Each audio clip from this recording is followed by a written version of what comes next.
आइए हम लोग अपने स्थानों पर खड़े हो जाएंगे। मेरे साथ निकालें लूका रचित सुसमाचार, उसका 13वां अध्याय और उसकी 1 से लेकर 9 आयत तक हम लोग पढ़ेंगे। उस समय कुछ लोग आ पहुंचे और उससे उन गलीलियों की चर्चा करने लगे जिनका लहू पिलातुस ने उन्हीं के बलिदानों के साथ मिलाया था। यह सुन उसने उनसे उत्तर में ये कहा, क्या तुम समझते हो कि ये गलीली और सब गलीलियों से अधिक पापी थे कि उन पर ऐसी विपत्ति पड़ी? मैं तुमसे कहता हूँ कि नहीं, परंतु यदि तुम मन ना फिराओगे तो तुम भी इसी रीति से नष्ट होगे। या क्या तुम समझते हो कि वे 18 जन जिन पर शीलो का गुम्बट गिरा और वे दबकर मर गए, यरूशलेम के और सब रहने वालों से अधिक अपराधी थे? मैं तुमसे कहता हूँ कि नहीं, परंतु यदि तुम मन ना फिराओगे तो तुम सब भी इसी रीति से नष्ट होंगे। फिर उसने यह दृष्टांत भी कहा, किसी की अंगूर की बारी में एक अंजीर का पेड़ लगा हुआ था। वह उसमें फल ढूंढने आया, परंतु ना पाया। तब उसने बारी के रखवाले से कहा, देख, 3 वर्ष से मैं इस अंजीर के पेड़ में फल ढूंढने आता हूँ, परंतु नहीं पाता। इसे काट डाल कि यह भूमि को भी क्यों रोके रहे। उसने उसको उत्तर दिया, हे स्वामी, इसे इस वर्ष और रहने दे कि मैं इसके चारों ओर खोदकर खाद डालूं। यदि आगे को फले तो भला, नहीं तो उसे काट डालना। परमेश्वर के पवित्र वचन के पढ़े और सुने जाने पर उसकी आशीष हो। आमीन। आइए प्रार्थना में चलिए। प्यारे अनुग्रहकारी दयालु स्वर्गीय पिता प्रभु यीशु मसीह, आपका हृदय से धन्यवाद देते हैं। एक और मौका प्रभु आपने हमारे जीवन में दिया है, हम आपका धन्यवाद देते हैं प्रभु। धन्यवाद देते हैं प्रभु कि आपने हमें इस स्थान पर जमा किया प्रभु, और कुछ भाई बहन फोन के माध्यम से जुड़े हुए हैं, उनके लिए भी धन्यवाद देते हैं प्रभु। और आपके पवित्र वचन के लिए प्रार्थना करते हैं प्रभु कि इस वचन के द्वारा प्रभु हम आशीष पाए और आपका ये पवित्र वचन हमारे जीवनों के अंदर काम करे। विनती करते हैं अपने पवित्र आत्मा के द्वारा हमारा मार्गदर्शन करना, और पवित्र आत्मा के द्वारा प्रभु आप अपने वचन की बातें हमारे हृदयों में बैठाना, और आज सुबह के समय प्रभु हमसे बात करना। प्यारे प्रभु, हम अपने देह आत्मा प्राण को आपके चरणों की वेदी पर समर्पित करते हैं प्यारे प्रभु जी, और अपने आप को आपके पवित्र हाथों में देते हैं। विनती करते हैं प्रभु यीशु मसीह कि आप हमारा नियंत्रण अपने हाथों में लें और हमारा मार्गदर्शन करें और सहायता करें कि हमारा ध्यान आपके पवित्र वचन पर लग सके प्रभु, और इस वचन को हम विश्वास के साथ ग्रहण करने वाले बन सके प्रभु जी। आप हम सबकी सहायता और मदद करना। सभी भाई बहनों को बहुतायत से आशीष देना। प्रार्थना प्रभु यीशु मसीह के नाम में मांगता हूँ, आमीन। आप लोग बैठ सकते हो। प्रभु यीशु मसीह आप सबको बहुतायत से आशीष दे। आज का जो हमारा विषय है वो है सच्चा पश्चाताप या ट्रू रिपेंटेंस। इसके विषय में थोड़ी देर के लिए हम लोग विचार करेंगे। और एक बात मैं ये भी कहना चाहूँगा, कई बार मैं ये सोचता हूँ अपने मन में कि जब विषय शुरू हो जाए तो विषय शुरू होने के बाद जब बाइबल पढ़ ली जाती है, प्रचार शुरू हो जाता है, तो मैं किसी प्रकार की और कोई बात ना कहूँ। उससे क्या होता है, मैसेज भी थोड़ा लंबा हो जाता है, और मैसेज अगर लंबा हो जाए तो ज़्यादा लोग उसको सुनना पसंद नहीं करते, और वो पहले टाइम देख लेते हैं कितनी देर का मैसेज है, उसके हिसाब से उसको सुनने का मन बनाते हैं। लेकिन चलो, प्रभु के जो चुने हुए हैं वो तो चाहे मैसेज कितना भी बड़ा हो उससे फ़र्क नहीं पड़ता, वो तो सुन ही लेते हैं जिस भी प्रकार से कोशिश करके। लेकिन इसका नुकसान एक ये होता है कि कई बार कुछ खास बातें होती हैं कहने के लिए, भाई बहनों के साथ में शेयर करने के लिए, तो वो बातों को मैं छोड़ देता हूँ और मैं ये सोचता हूँ कि चलो फिर किसी वक्त जो है उन बातों को हम बोल देंगे। लेकिन जब समय निकल जाता है, फिर अगला सप्ताह शुरू हो जाता है, तो उस सप्ताह में फिर नई बात, नया विचार होता है और इस तरीके से सारी बातें पीछे छूटती रहती हैं। लेकिन जो भी समय में अगर बात कह दी जाए तो सुनने वाले को उसका लाभ मिल जाता है। तो मैंने ये सोचा है कि चलो संदेश के अलावा, विषय के अलावा भी अगर एक दो बात कुछ ऐसी हो जो हमारे लाभ की हो, उसको भी कह दिया जाए तो अच्छा ही है, ताकि उससे भी लाभ पहुंच सके। तो जैसा कि बहन है, प्रभु के अनुग्रह से ये यहाँ पर आई है, इसके लिए हम धन्यवाद देते हैं। और मैं उनसे भी यही कहना चाहूँगा कि आप भी प्रभु के लोगों के संपर्क में रहें, प्रार्थना में लगे रहें, वचन को लगातार पढ़ते रहें। और भाई लोग भी आपके नज़दीक में ही है, और बेशक वो उम्र में तो आपसे छोटे हैं, लेकिन मसीही अनुभव में आपसे बड़े हैं। तो अगर आप लोग भी कभी 15 दिन में आपस में एक दो बार आपस में मुलाकात कर लें और कुछ वचन शेयर कर लो, थोड़ी बैठ करके प्रार्थना कर लो, थोड़ी उन्नति की बात कर लो, सुधार की बात कर लो, तो इससे फिर आप लोगों को लाभ होगा। एक जगह रहने की वजह से आप लोग इस चीज़ का लाभ ले सकते हैं। अगर हम लोग प्रार्थना नहीं कर पाएंगे, वचन को नहीं पढ़ पाएंगे, एक दूसरे के साथ में हम मेल मिलाप नहीं रख पाएंगे, तो इससे हमें ये नुकसान होगा कि जब इस मार्ग पर हम चलेंगे और किसी भी क्षेत्र में अगर हम होंगे और हमारे ऊपर किसी भी प्रकार से कोई परेशानी आएगी या शैतान की तरफ से कोई ऐसा माहौल बना दिया जाएगा, तो उस समय हमें बड़ी मुश्किल होगी और हम अकेले जो हैं उन सब बातों के ऊपर विजय नहीं प्राप्त कर सकते, मुश्किल होगा हमारे लिए। तो हम सब भाई बहनों को ये चाहिए कि हम आपस में एक दूसरे के साथ में बातचीत करते रहें, एक दूसरे के साथ में अगर मौका मिले तो मिलते रहे। तो हमें कोशिश करनी है कि जैसे मैंने पिछली बार भी कहा था कि हमें प्रभु के संपर्क में बने रहना है और प्रभु के लोगों के संपर्क में बने रहना है। उन लोगों के संपर्क में बने रहना है जो लोग हमारी आत्मिक उन्नति की बातें करते हैं, जो हमें अच्छी शिक्षा देते हैं, जो हमारे लिए सुधार की बातें कहते हैं। तो उनके संपर्क में रहना है और आत्मविश्वास भी हम लोगों को ऐसा रखना है एक दूसरे के प्रति, ताकि हम दूसरे व्यक्ति को भरोसा दिला सकें कि अगर वो कुछ हमारे सुधार की बात बोले तो वो व्यक्ति हिचकिचाए ना। क्योंकि अगर किसी के मन में कोई झिझक होगी, कोई हिचकिचाहट होगी, तो वो कोई भी बात बोलने से डरेगा। वो ये सोचेगा पता नहीं ये बहन बुरा ना मान ले, ये भाई बुरा ना मान ले, पता नहीं ये इस बात को किस तरीके से लेगा। तो हमें इस बात का ध्यान रखना है कि छोटे बन करके रहना है, नम्र और दीन, हर एक को अपने से बेहतर समझना। अगर हम एक दूसरे को अपने से बेहतर समझेंगे तभी हम उसके द्वारा आशीष पा सकते हैं, हमें आशीष मिल सकती है। और यदि हम इस काम को नहीं करेंगे, हम सोचेंगे भाई हम तो बहुत जानते हैं, हमें ज़्यादा मालूम है, हमें सीखने की ज़रूरत नहीं, भाई इस वाले व्यक्ति से मैं क्यों सीखूं, ये तो मेरे बाद में आया है। तो अगर ऐसा विचार हम लोग रखेंगे और किसी भी सीखने वाली बात को अगर हम ठुकरा देंगे और अपने एक्शन से, अपने व्यवहार से ये बात दर्शा देंगे कि भाई हाँ तेरी इस बात की मेरे को ज़रूरत नहीं है, तो आप समझ लीजिए कि फिर जब तक आप अपने दिल को दोबारा खोलेंगे नहीं तो वो बात आप तक आएगी नहीं। आप अपने दिल के दरवाजे को ऐसे बंद कर लेते हो, है ना। तो हमें क्या चाहिए कि हमें सबकी उन्नति होनी चाहिए, सबका सुधार होना चाहिए, सबका आदर होना चाहिए, एक दूसरे को बेहतर समझना चाहिए, एक दूसरे से बातों को सीखना चाहिए। तो इसी तरीके से हम आत्मिक रीति से उन्नति करते चले जाएंगे और हमारी उन्नति होनी चाहिए।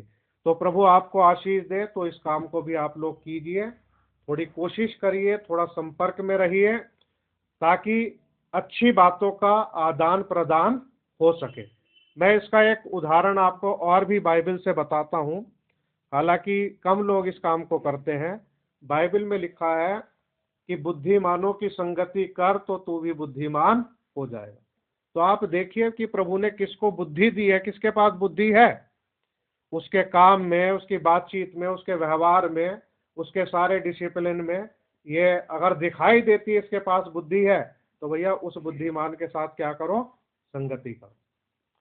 संगति का फायदा क्या होगा, बुद्धिमान के साथ संगति करेंगे तो हम भी बुद्धिमान हो जाएंगे, और हमें बुद्धिमान होना चाहिए। प्रभु आप सबको आशीष दे। थोड़ा समय लिया है लेकिन इससे भी लाभ होगा। हम अपने विषय पर लौटते हैं, और विषय आज का हमारा है सच्चा पश्चाताप, ट्रू रिपेंटेंस।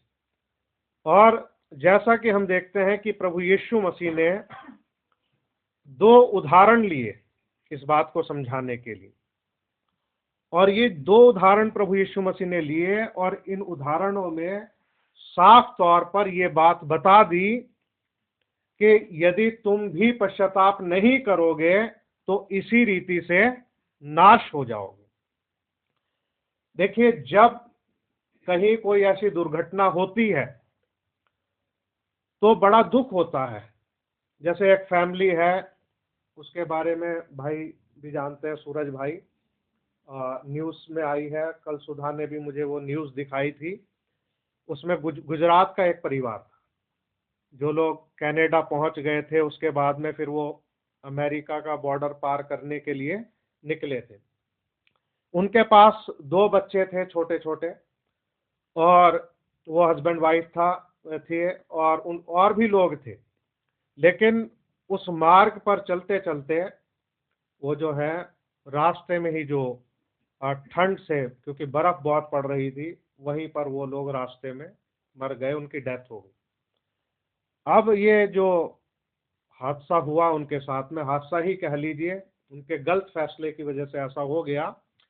लेकिन ये बड़ा मतलब दुखद बात है, मतलब उन 4 लोगों की जिंदगी चली गई। अब वो वापस नहीं आ सकते, लेकिन ये बड़ी दुख भरी बात है। लेकिन बहुत सारी ऐसी बातों को हम देख सकते हैं कि कहीं पर कुछ हादसा हो जाता है, बहुत से लोग मर जाते हैं उसमें।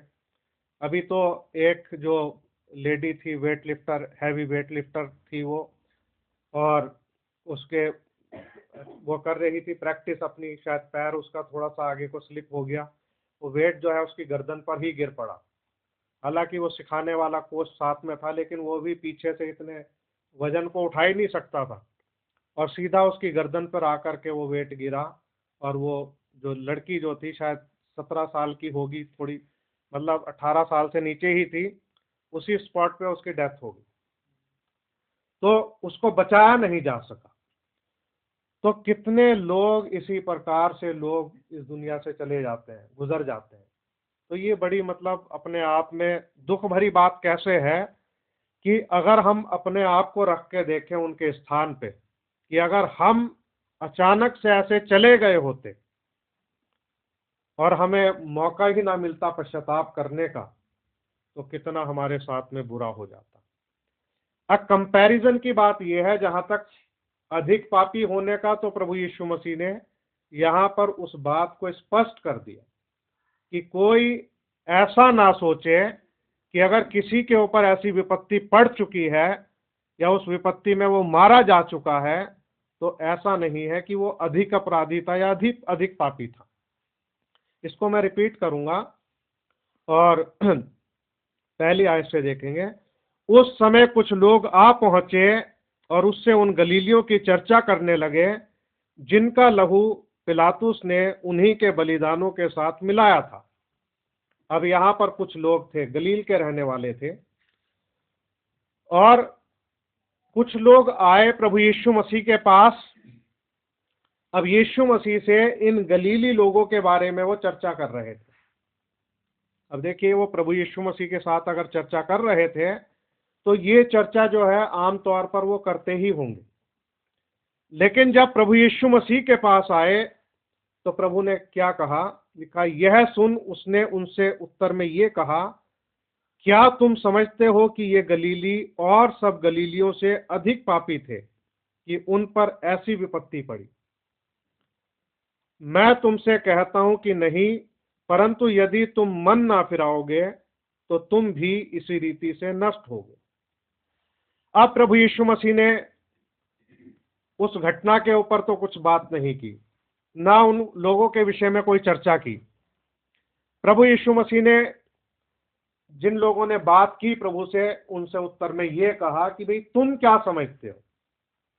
क्या तुम ये सोचते हो कि इनके ऊपर जो ये विपत्ति पड़ी और ये लोग मारे गए, जो बाकी गलील के लोग थे, क्या ये उनसे अधिक मतलब अपराधी थे,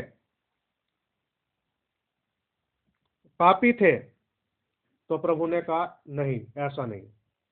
अब देखिए, गलील में और भी लोग रहते थे, वो जीवित थे, वो अपनी जिंदगी को जी रहे थे, अपना काम काज कर रहे थे, चल फिर रहे थे, लेकिन ये वाले लोग जो थे ये मारे गए। ऐसी बात नहीं कि ये लोग उनसे अधिक पापी थे इसलिए मारे गए, लेकिन प्रभु ने उनके सामने ये बात रख दी कि अगर तुम भी मन नहीं फिराओगे, पश्चाताप नहीं करोगे, तो तुम भी इसी रीति से नाश हो जाओगे। यानी कि एक सच्चा पश्चाताप हमारे जीवन के लिए कितना जरूरी है, क्योंकि प्रभु जो है पश्चाताप के माध्यम से हमें बचाना चाहता है। वो चाहता है कि हम सच्चा पश्चाताप करें और बच जाएं। देखिए, एक ऐसा पश्चाताप भी है जो आमतौर पर लोग करते हैं कि सुबह को दुआ की कि प्रभु मेरी गलतियों को माफ कर, मैं पापी हूं, ऐसा दुआ करते हैं, लेकिन उसके बाद में फिर दिन भर में वो उस दुआ को ही भूल जाते हैं उन्होंने क्या दुआ की। केवल शाब्दिक एक बात होती है और सच्चा पश्चाताप हृदय से नहीं होता। लेकिन यहां प्रभु जो बात कर रहा है पश्चाताप की, वो एक सच्चे वास्तविक पश्चाताप की बात कर रहा है और दिखावटी पश्चाताप की बात नहीं वो कर रहा, कि अगर तुम भी पश्चाताप नहीं करोगे तो इसी रीति से नाश हो जाओगे। फिर प्रभु यीशु मसीह एक और उदाहरण देते हैं, मैं तुमसे कहता हूं कि नहीं, यदि तुम भी मन ना फिराओगे तो तुम भी इसी रीति से नष्ट हो जाओगे। अब चौथी आयत पढ़ेंगे। या क्या तुम समझते हो कि वे 18 जन जिन पर शीलो का गुंबट गिरा और वे दबकर मर गए, यरूशलेम के और सब रहने वालों से अधिक अपराधी थे? मैं तुमसे कहता हूं नहीं, परंतु यदि तुम मन ना फिराओगे तो तुम भी इसी रीति से नष्ट होगे। अब ये 18 लोग थे, इनके ऊपर जो है शीलो का गुंबट गिर पड़ा और ये मर गए। तो प्रभु ने इनके विषय में भी ये कहा, ये यरूशलेम के बाकी रहने वालों से अधिक अपराधी नहीं थे, लेकिन एक हादसे का शिकार हो गए। गुंबट गिरा, इन्हीं के ऊपर गिरा और ये मर गए। प्रभु ने कहा यदि तुम भी मन ना फिराओगे तो इसी रीति से नाश हो जाओगे। अब ये लोग जो थे 18 लोग, ये ऐसे लोग थे जिन्होंने पश्चाताप नहीं किया हुआ था और इनके ऊपर गुंबट गिरा। स्वाभाविक रीति से तो ये मरे ही, लेकिन वैसे भी इनका प्राण जो है इसलिए नाश हो गया क्योंकि इन्होंने पापों से पश्चाताप नहीं किया था। जिन गलीली पुरुषों का लहू पिलातुस ने उनके बलिदानों के साथ मिला दिया था, ये भी वैसे ही लोग थे जिन्होंने पश्चाताप नहीं किया था। और प्रभु ने कहा कि तुम भी इसी रीति से नाश होगे यदि मन ना फिराओगे। इसके बाद में हम यहां पर देखते हैं, प्रभु यीशु मसीह ने एक दृष्टांत के माध्यम से बताया कि किसी की अंगूर की बारी में एक अंजीर का पेड़ लगा हुआ था। वह उसमें फल ढूंढने आया परंतु ना पाया। तब उसने बारी के रखवाले से कहा, देख 3 वर्ष से मैं इस अंजीर के पेड़ में फल ढूंढने आता हूं परंतु नहीं पाता। अंगूर की बारी के बीच में एक अंजीर का पेड़ था। 3 वर्ष से वो आ रहा था कि इस पेड़ में कोई फल मिले, कुछ तो मिले, लेकिन 3 वर्ष से निराशा हाथ लग रही थी। उसमें कोई फल नहीं लगता था। बारी के रखवाले से कहा गया कि शिकायत की गई कि 3 वर्ष से मैं आ रहा हूं, मुझे कोई फल नहीं मिला। यानी कि फल के आने का टाइम था, फल होना चाहिए उसमें, लेकिन नहीं मिला। और उससे कहा, इसे काट डाल कि ये भूमि को भी क्यों रोके रहे। उसने उसको उत्तर दिया, हे स्वामी, इसे इस वर्ष और रहने दे कि मैं इसके चारों ओर खोद कर खाद डालूं। यदि आगे को फले तो भला, नहीं तो उसे काट डाल। तो यहां पर हम इस बात को देखते हैं कि परमेश्वर जो है धीरज धरता है, वो धीरजवंत है। वो इंसान को बार बार मौके भी देता है। पहले वर्ष देखा कोई फल नहीं, सब्र रखा। दूसरे वर्ष में कोई फल नहीं, फिर सब्र रखा। तीसरे वर्ष में फिर सब्र रखा। अब फिर से कहा गया कि गड्ढा खोदा जाएगा, खाद डाली जाएगी, इसकी देखरेख की जाएगी, आगे को फले तो भला, नहीं तो इसको काट डालना। बार बार मौका तो दिया जाता है और हमारी सिंचाई भी होती है, वचन के द्वारा हमें पोषित भी किया जाता है, लेकिन हमारे अंदर जब फल नहीं मिलता तो प्रभु निराश हो जाता है। वो चाहता है कि हमारे अंदर बहुत फल लगे, हमारी लाइफ जो है वो फ्रूटफुल लाइफ हो।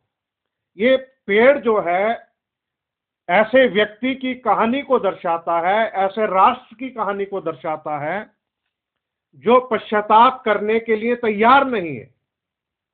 परमेश्वर चाहता है कि उसको फल मिले, लेकिन उस पेड़ से उसको कोई फल प्राप्त नहीं होता, और वो चाहता है कि अब इसको काट दिया जाए, ये जमीन को भी क्यों रोके रहे। तो प्रभु यीशु मसीह इस दृष्टांत से हमको इस बात को समझाते हैं कि हमारे लिए मन फिराना जरूरी है, क्योंकि अब मन फिराएंगे तभी हम मन फिराव के योग्य फल ला सकते हैं। और उसको क्या चाहिए? हमारी जिंदगी से फल चाहिए। वो चाहता है कि हमारी जिंदगी से उसको फल मिले। तो पश्चाताप जो है बहुत जरूरी है। अगर हम सच्चा पश्चाताप नहीं करेंगे तो किसी एक दिन हम नष्ट हो जाएंगे, हम नाश हो जाएंगे। देखिए, संसार के लोग तो बोलने से डरते हैं, किसी के विषय में भी बोलने से डरते हैं। अब अगर एक पापी भी इंसान मर जाएगा तो उसके बारे में भी लोग बुरा नहीं बोलेंगे, क्योंकि एक डर तो होता है कि भाई हाँ, हम किसी के बारे में क्यों ऐसा करके बोले। जो चला गया वो चला गया, लेकिन वो व्यक्ति ही जानता है अगर उसने पश्चाताप नहीं किया तो कहाँ गया होगा। एक सच्चा व्यक्ति जो है उसके विषय में दुखित होगा और ये सोचेगा कि अगर ये पश्चाताप कर लेता तो ये बच जाता। इसने पश्चाताप नहीं किया और अब कह नहीं सकते कि ये कहाँ गया होगा, क्योंकि इसका संबंध प्रभु के साथ था। प्रभु और ये जाने कि इनके बीच का संबंध कैसा था।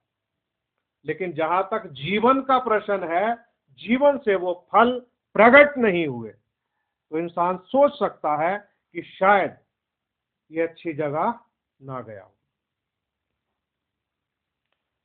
आइए हम एक आयत पढ़ेंगे थोड़ा आगे बढ़ते हुए, मत्ती 3 अध्याय। और कुछ मैंने आयतें लिखी हैं, कोशिश करेंगे कि जल्दी जल्दी इन आयतों को ले लें और वक्त पर इसको हम लोग समाप्त कर सकें प्रभु के अनुग्रह से। 3 अध्याय और उसकी 8वीं आयत।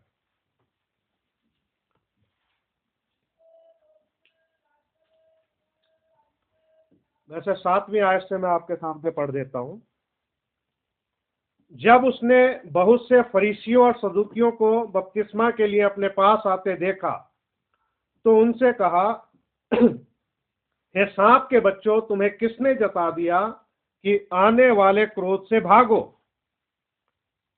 सो मन फिराव के योग्य फल लाओ। Bring fourth therefore fruits meets for repentance.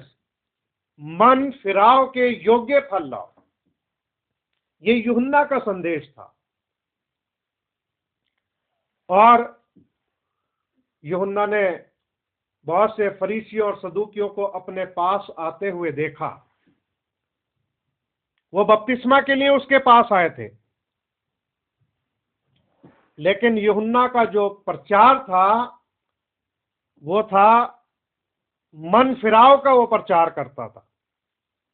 मन फिराव का असल में मतलब जो है वो यही है, अगर इसका आप सार निकालो, निचोड़ निकालो, कि परमेश्वर की ओर फिरना।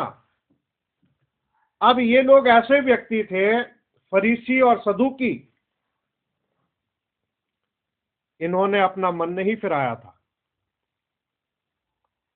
और ये ऐसे लोग थे भी नहीं कि अपना मन फिराते, और इसलिए इनको पहचान के दूर से ही उसने कहा कि हे सांप के बच्चों, तुम्हें किसने जता दिया कि आने वाले क्रोध से भागो।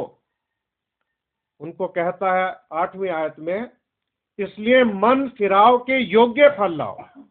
क्योंकि जब हम रिपेंटेंस करते हैं, पश्चाताप करते हैं, तो पश्चाताप के बाद जो हमारा जीवन शुरू होता है नए तरीके से परमेश्वर के वचन के अनुसार, तो वो एक ऐसी लाइफ होती है जिसको हम कह सकते हैं आत्मिक रीति से एक फ्रूटफुल लाइफ होती है।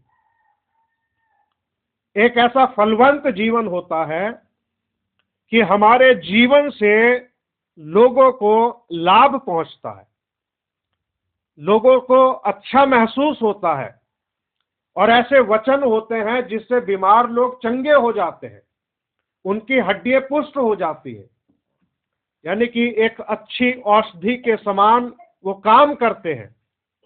और प्रभु यही चाहता है कि हमारी जिंदगी ऐसी ही हो कि हमारी बातों से, हमारी प्रार्थनाओं से, और जो भी हम वचन शेयर कर रहे हैं उसके द्वारा लोगों को क्या मिले, लाभ मिले, सहारा मिले, और वो प्रभु के और करीब आए और प्रभु के मार्ग में चलने के लिए उनको हेल्प मिले। तो यूहन्ना यहाँ पे कहता है, सो मन फिराव के योग्य फल लाओ, कि अगर आपने मन फिराया है, पश्चाताप किया है, तो उसके योग्य आप फल भी लेकर के आओ। मन फिराव के योग्य फल लाना बहुत जरूरी है। एक और आयत हम पढ़ेंगे। यूहन्ना का प्रचार जो है वो इसी बात के ऊपर जोर देता है कि इंसान रिपेंटेंस करे, पश्चाताप करे। विषय हमारा सच्चा पश्चाताप है। और मत्ती 9 अध्याय और उसकी 13वीं आयत मैं आपके सामने पढ़ देना चाहता हूं। मत्ती 9:13, इसलिए तुम जाकर इसका अर्थ सीख लो, मैं बलिदान नहीं परंतु दया चाहता हूं, क्योंकि मैं धर्मियों को नहीं परंतु पापियों को बुलाने आया हूं। यहां पर प्रभु यीशु मसीह ने कहा, क्योंकि मैं धर्मियों को नहीं पापियों को बुलाने आया। इंग्लिश में लिखा है, for I am not come to call the righteous but sinners to repentance, कि पापियों को पश्चाताप के लिए बुलाने आया हूं। मुझे याद है जब हम लोग मुरादाबाद में रहा करते थे, तो वहां पर कुछ भाई लोग थे जानकार, वो दारू भी पीते थे। और जब ईस्टर आता था तो ईस्टर पे मुरादाबाद में जो है एक बड़ा जुलूस निकलता है रात के समय में।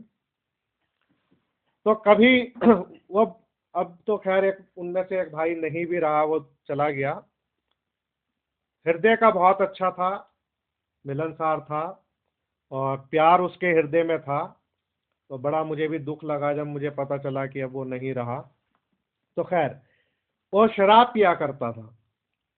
तो जब कभी उसको अगर बोला जाए कि भाई अब आप प्रभु के पास आ जाओ, आप प्रभु के रास्ते पर चलो और छोड़ो ये सब चीजें, तो वो अपना यही डायलॉग मारा करता था भाई। उसका बिल्कुल फेवरेट था डायलॉग। वो कहता था कि प्रभु यीशु मसीह जो है धर्मियों के लिए नहीं आया, वो पापियों के लिए आया है। कि हम पापी हैं, हमारे लिए आया है। लेकिन यहाँ की आयत हमें क्या बताती है? I am not come to call the righteous but sinners to repentance. वो पापियों को मन फिराने के लिए आया कि पापी उसके पास आए, पश्चाताप करें, अपने मन को फिराएं। लेकिन ये वाले भाई लोग ऐसे थे कि ये पापी ही रहना चाहते थे और इस आयत को यूज करना चाहते थे, लेकिन पश्चाताप नहीं करना चाहते थे।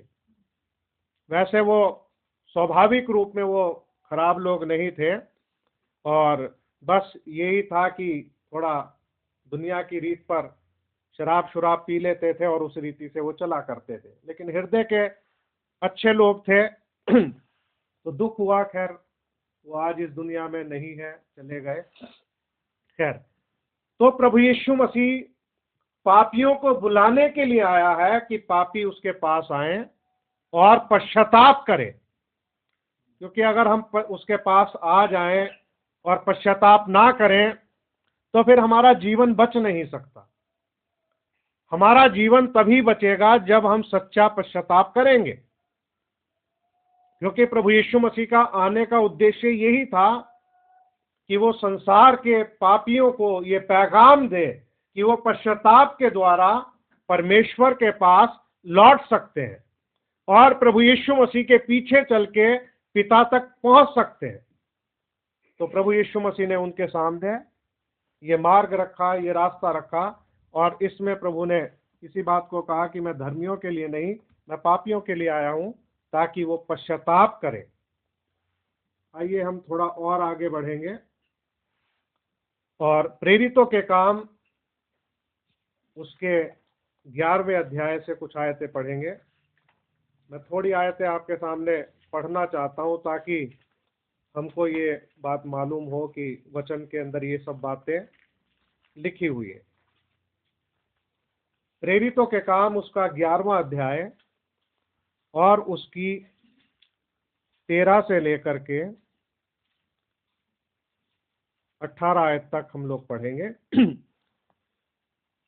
उसने हमें बताया कि उसने एक स्वर्गदूत को अपने घर में खड़ा देखा, जिसने उससे कहा, याफा में मनुष्य भेजकर शमौन को, जो पतरस कहलाता है, बुलवा ले।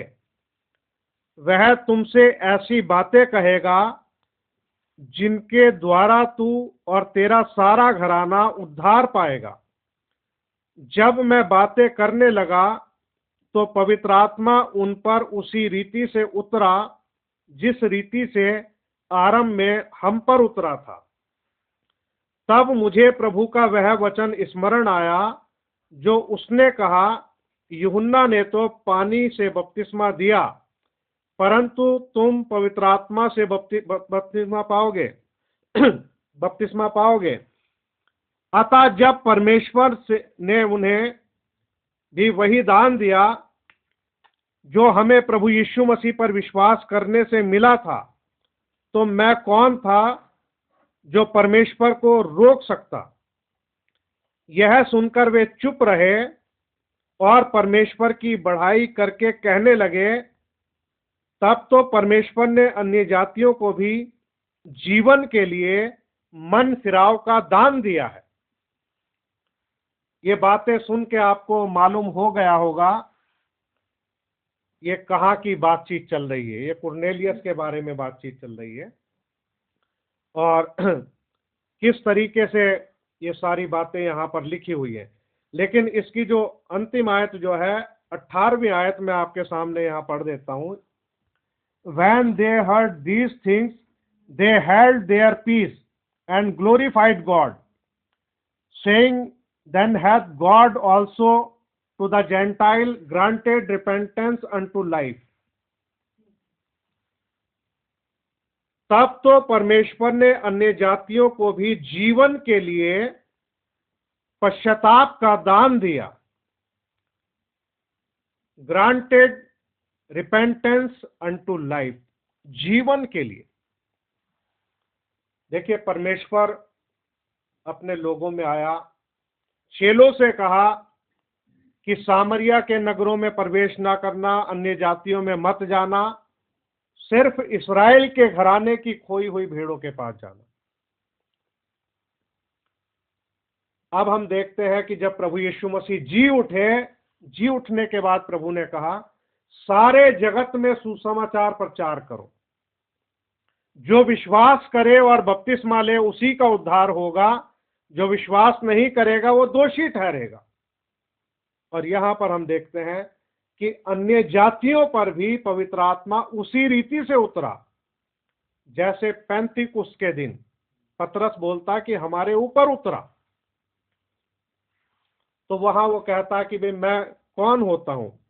वो कहता आता, जब परमेश्वर ने उन्हें वही दान दिया जो हमें प्रभु यीशु मसीह पर विश्वास करने से मिला था, तो मैं कौन था जो परमेश्वर को रोक सकता। यानी कि परमेश्वर ने अन्य जातियों पर भी पवित्र आत्मा का दान उंडेल दिया।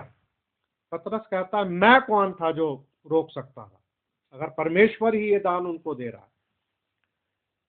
तो तब तो परमेश्वर ने अन्य जातियों को भी जीवन के लिए मन फिराव का दान दिया, कि वो मन फिराएं, इसलिए पश्चाताप करें, ताकि पश्चाताप करने के द्वारा उनको जिंदगी मिल सके। और मैं और आप जो हैं, हम सब जेंटाइल हैं, अन्य जातियों में से उसके चुने हुए हैं। जिंदगी के लिए, जीवन के लिए मुझे और आपको पश्चाताप करना जरूर है। अगर हम पश्चाताप नहीं करेंगे तो प्रभु यीशु मसीह ने कहा कि तुम भी इसी रीति से नाश हो जाओगे।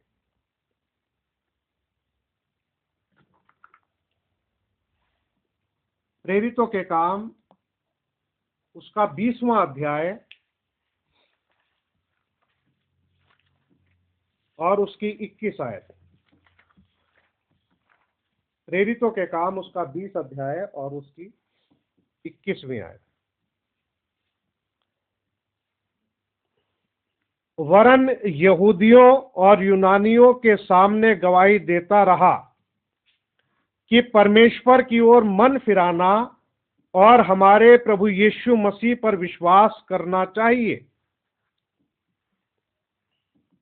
Repentance toward God, faith toward our Lord Jesus Christ,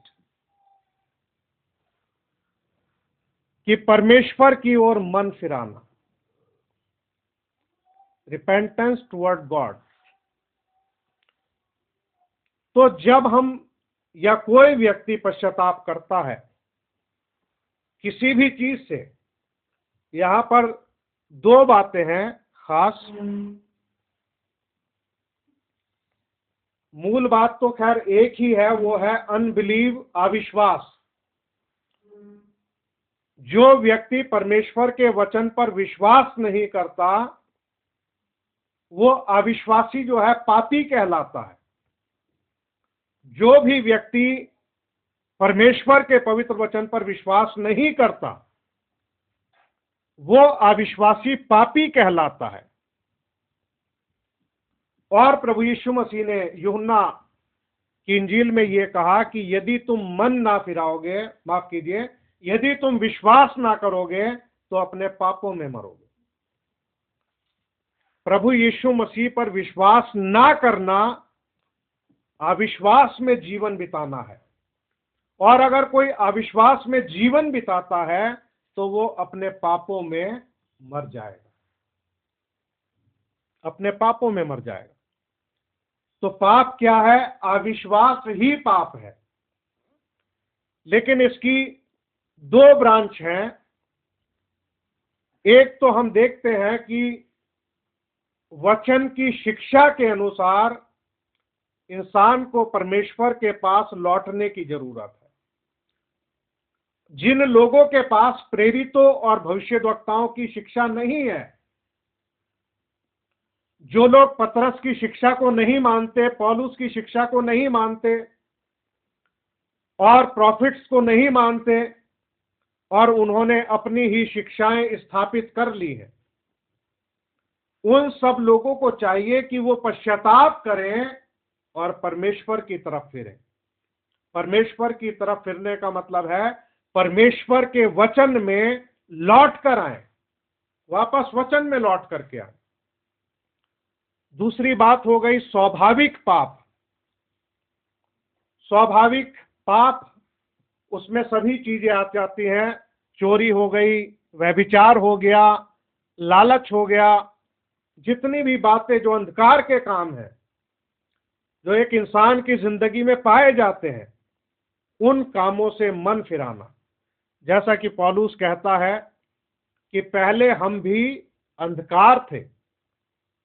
वो ये कहता कि पहले हम भी अंधकार थे, तो परमेश्वर ने अपने पुत्र के द्वारा हमें उस ज्योति में बुलाया है, ताकि हम उस रोशनी में रह सकें और उसमें चल सकें। अंधकार से ज्योति में बुलाए गए लोग हैं। तो पश्चाताप जो है, अब हमने इस बात को डिसाइड करना है, हमने इस बात को सोचना है कि हमें किस चीज से पश्चाताप करने की जरूरत है। बाइबल भी हमें दो प्रकार के पाप के बारे में बताती है। एक तो पाप है जिसकी सजा मौत है, यूहन्ना की पत्री में लिखा हुआ है। एक पाप ऐसा भी है जिसकी सजा मौत है, और पाप ऐसा भी है जिसकी सजा मौत नहीं। और वो प्रार्थना करने के लिए कहता है कि ऐसे पापों के लिए प्रार्थना की जाए जिसकी सजा मौत नहीं है। मान लीजिए हम अपने किसी भाई को कोई ऐसा पाप करते हुए देखें जिसका फल मौत ना हो, जिसकी सजा जो है मृत्यु ना हो, तो उसके लिए हम प्रार्थना कर सकते हैं। प्रभु से प्रार्थना करते सकते हैं कि प्रभु हमारे भाई पर अपना अनुग्रह कर, इस पाप से इसको छुड़ा ले। तो प्रभु जो है प्रार्थना को सुन के उत्तर दे सकता है। पाप ऐसा भी है जिसकी सजा सिर्फ मौत है, और वो पाप वो है यानी कि परमेश्वर के वचन के अलावा किसी और शिक्षा को फॉलो करना। और आज हम देखते हैं विश्व भर के अंदर जो संस्थाएं मंडलीय हैं, उनके पास जो शिक्षा है वो वचन के विपरीत शिक्षा देते हैं, वचन के अनुसार शिक्षा नहीं देते। बैप्टिज्म देख लीजिए, बपतिस्मे को कोई झंडे के नीचे से निकाल के बपतिस्मा देगा, ये वचन में नहीं पाया जाता। बहुत से लोग बच्चों को बपतिस्मा दे देते हैं, ये वचन के अनुसार नहीं है। कुछ लोग छिड़काव से देते हैं, कुछ उपाधियों में बपतिस्मा देते हैं। ये सारी प्रैक्टिस जो है वचन के अनुसार नहीं है, लेकिन फिर भी संस्थाएं मंडलीय इन सभी शिक्षाओं को मानते हैं और इनको फॉलो करते हैं। लोग इन बातों पर विश्वास करते हैं। ऐसे लोगों को चाहिए कि वो पश्चाताप करें और प्रभु की तरफ लौट करके आए। या पश्चाताप करने का मतलब यही है कि प्रभु के पास लौट के आना, उसकी तरफ लौटना। जैसे अभी हमने पढ़ा, then hath God also to the Gentile granted repentance unto life. ये वाला तो हमारा हो गया। Repentance toward God, faith toward our Lord Jesus Christ. यीशु मसीह पर विश्वास करें और परमेश्वर की तरफ फिरें। परमेश्वर की तरफ फिरना ही पश्चाताप है। हमें डिसाइड करना कि हमारे जीवन में क्या है। इसीलिए जब से आप लोगों ने कुछ वचन याद करने शुरू किए हैं, तो कम से कम जिन लोगों ने वचन याद कर लिए, अगर मान लो वो व्यक्ति किसी चीज का लालच ही कर रहा है, तो उसके हृदय में तुरंत वचन आ जाएगा कि भाई बाइबल में लिखा है किसी की किसी वस्तु का लालच नहीं करना। तो वचन तुरंत लालच को क्या कर देगा, बाहर निकाल दे। तो ये सब वचन जो हम याद कर रहे हैं, ये हमारे जीवन में बहुत काम आएंगे, हमें बचा करके रखेंगे। तो हमने टटोल के देखना है, अपनी जिंदगी में चेक करना है। कोई दूसरा चेक करने नहीं आएगा, क्योंकि कोई इंसान अगर देख सकता है तो हमारे बाहरी काम देख सकता है। जो दिखाई देते हैं, या हमारी बातें सुन सकता है जो कानों से सुनी जाती हैं, लेकिन हमारे विचारों को नहीं पढ़ सकते। हर एक विचार नहीं पढ़ा जा सकता, केवल अनुमान लगाया जा सकता है कि ये व्यक्ति प्रार्थना नहीं करता है, ये व्यक्ति का मन बाइबल पढ़ने में नहीं लग रहा, तो इसके जीवन में कुछ ना कुछ गड़बड़ है, कुछ ना कुछ तो ऐसा है जो इसको दुआ करने से, वचन सुनने से और संगति से दूर रखता है। कुछ ना कुछ तो गड़बड़ है, और वो कोई अच्छी बात नहीं। लेकिन क्या गड़बड़ है ये तो वो व्यक्तिगत ही जानता है। तो पाप 3 तरीके से होते हैं। सोच विचार में होते हैं, हम क्या बुरा सोच रहे हैं किसी को क्या मालूम। विचारों में पाप होते हैं, बोलने के द्वारा पाप होते हैं, कामों के द्वारा पाप होते हैं। तो हमने अपने जीवन पर गौर करना है, वचन से जांचना है। जहां हमें गड़बड़ लगे वहां पर हम पश्चाताप करके प्रभु के पास लौट करके आ सकते हैं। इसी तरीके से अगर किसी के जीवन में वचन विरोधी शिक्षा काम कर रही है तो ऐसे लोगों को पश्चाताप करके वचन में लौट के आने की जरूरत है, क्योंकि पश्चाताप जो है वो सबके लिए है। उस समय के शास्त्री और फरीसी जो थे और सदूकी थे, वो लोग भी मूसा की व्यवस्था को लेकर के चल रहे थे।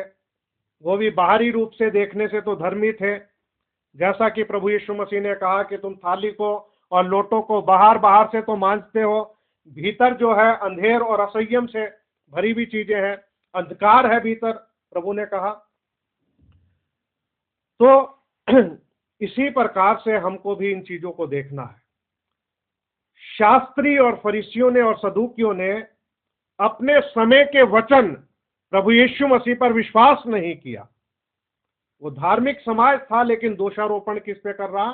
जो देहधारी वचन था उसके ऊपर दोष लगा रहे थे, उसके अंदर वो कमियां ढूंढ रहे थे, लेकिन वचन को समझने की कोशिश नहीं कर रहे थे कि उस वचन पर विश्वास कर ले कि उसका फुलफिलमेंट क्या है, कैसे वो वचन पूरा हो रहा है। प्रभु यीशु मसीह के आने से पहले यूहन्ना के अंदर भी वचन पूरा हो चुका, उसे भी वो नहीं देख सके। वो कुछ चीजों को देख नहीं पाए, उनको नहीं मालूम हुआ। तो आज भी हमको चाहिए कि हम पहचाने कि आखिर हमें किस बात से पश्चाताप करना है। जहां भी थोड़ी सी कमी दिखे तुरंत पश्चाताप करो और प्रभु के पास लौटो। चाहे वो स्वाभाविक पाप हो, शारीरिक जिसको कहते हैं, तब भी पश्चाताप करके उसके पास आना है। लेकिन अगर हम वचन के विपरीत चल रहे हैं, हमारी शिक्षा वचन से अगर मेल नहीं खाती, तो हमें पश्चाताप करके वचन में लौटना है। जैसा कि आजकल बहुत सारे दुनिया भर में बहुत सारे प्रचारक खड़े हो चुके हैं जो समर्थन करते हैं स्त्रियों का प्रचार का, लेकिन पौलुस साफ बोलता है कि स्त्री ना उपदेश करे और ना पुरुष पर आज्ञा चलाए, कलीसिया में वो शांत रहे, चुप रहे, उसे बातें करने का अधिकार नहीं है। तो अगर कोई इंसान इस बात को एक्सेप्ट करना चाहे, विश्वास करना चाहे, तो पश्चाताप करके प्रभु के पास लौट के आ सकता है। लेकिन लोग पश्चाताप करना नहीं चाहते, वो उसी रीति से चलना चाहते। इसीलिए प्रभु ने हमारी पीढ़ी के लिए एक सच्चे भविष्यद्वक्ता को भेजा ताकि वचन को रेस्टोर कर सके। क्योंकि पिछले 1900 वर्षों में, या कह लीजिए 1800 वर्षों में, जब प्रकाशित वाक्य लिखा गया 97 एडी के आसपास, उसके बाद से अगर लगा लीजिए 19वीं शताब्दी तक, तो 1800 वर्षों का समय था। इन 1800 वर्षों में रोमन कैथोलिक के द्वारा कितना कुछ वचन में बदलाव कर दिया गया, सच्चाई को जो है पूरी तरीके से हटा दिया गया, और तमाम तरीके की जो ट्रेडिशनल क्रिश्चियनिटी जो है उसका जन्म हो गया। मनुष्यों के द्वारा बनाई गई शिक्षाएं जो हैं स्थापित कर दी गई, और आज भी लोग उसी को फॉलो कर रहे हैं। अगर हम वचन में देखें तो वो बातें मेल नहीं खाती वचन से। इसीलिए प्रभु ने हमारी पीढ़ी के लिए एक सच्चा भविष्यद्वक्ता भेजा। उसने वचन की बात कही, बपतिस्मे के प्रमाण वचन से दिए, स्त्री उपदेश ना करे उसका प्रमाण बाइबल से दिया, और भी बहुत सारी जो शिक्षाएं हैं, प्रेरितों की जो शिक्षाएं हैं, हर एक बात का प्रमाण बाइबल से दिया, और इस तरीके से वचन बहाल होता चला गया। तो सच्चा पश्चाताप प्रभु चाहता है, और ये पश्चाताप तभी होगा कि हम यीशु मसीह पर विश्वास करें और परमेश्वर की ओर फिरें। अपनी तमाम झूठी शिक्षाओं को छोड़ के, तमाम स्वाभाविक पापों से पश्चाताप करके परमेश्वर की ओर फिरें और मन फिराव के योग्य फल लेकर के आए। आइए हम प्रेरितों के काम उसके 26 अध्याय को निकालें और उसकी 20वीं आयत हम लोग पढ़ेंगे। परंतु पहले दमिश्क के, फिर यरूशलेम के, और तब सब यहूदिया के सारे देश के रहने वालों को और अन्य जातियों को समझाता रहा कि मन फिराओ और परमेश्वर की ओर फिर कर मन फिराओ के योग्य काम करो। तो यहां वचन में यह लिखा हुआ है, पहले दमिश्क के, फिर यरूशलेम के, और तब यहूदिया के सारे देश के रहने वालों को और अन्य जातियों को समझाता रहा। क्या समझाता रहा?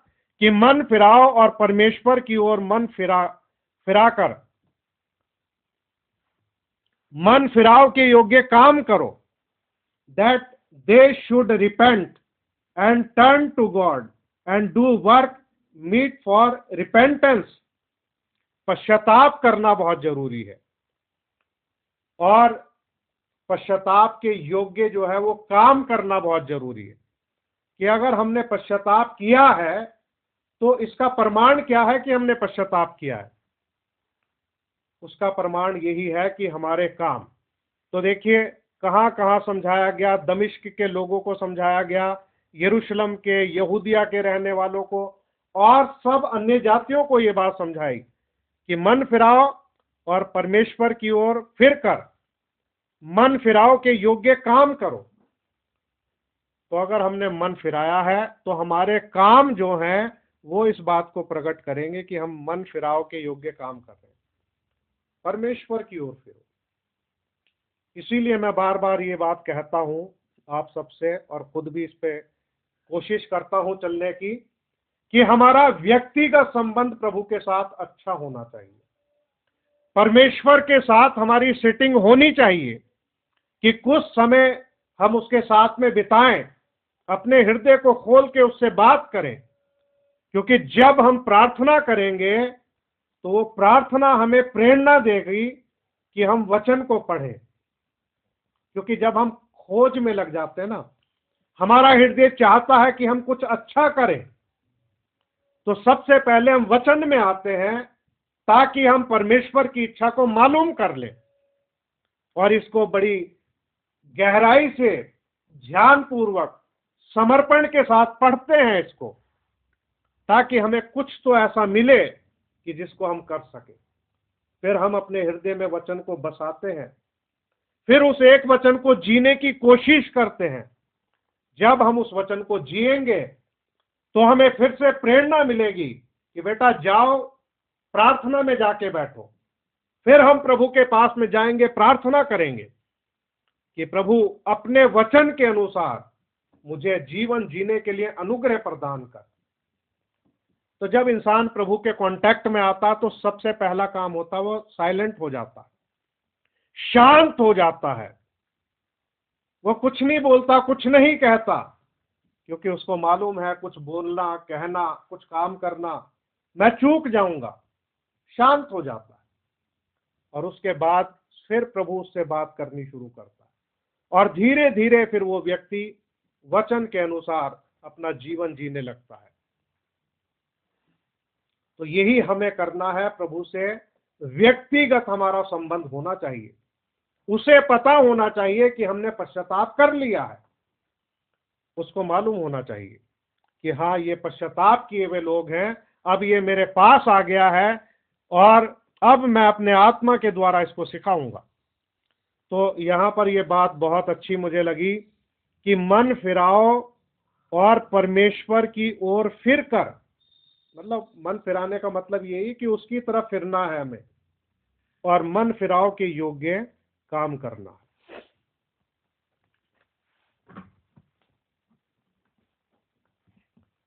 आइए हम एक और जगह से पढ़ लेते हैं, पतरस की दूसरी पत्री,